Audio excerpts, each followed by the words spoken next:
Welcome to Pindar Poetry. We hope you learned something new. You start by signing into the exact Google account that holds your backed up contacts. This is crucial because contacts live per account. Once signed in, open Contacts. Google, Com on desktop or the Contacts app on your Android device and switch to that account using the profile icon. Make sure sync is enabled on Android settings accounts Google if you're on mobile. This step locates the source. Once done, you'll be able to view groups and any labels where backed up entries are stored.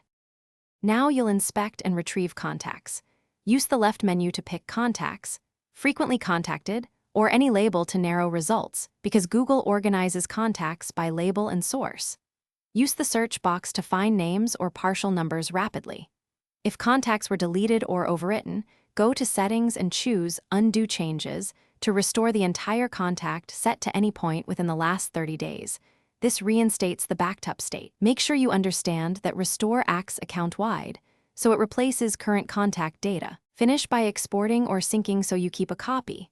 On desktop, use Export to vCard or CSV to save the backup offline. This helps transfer to other services. On Android, toggle Contacts Sync off and on, then open Accounts Google Sync Now to force an update. If contacts are still missing, check you're in the correct account, inspect trash in contacts to restore recently deleted items, and confirm device sync settings and network access. If problems persist, repeat the restore from settings once changes propagate. Thanks for watching. Consider subscribing if we helped you.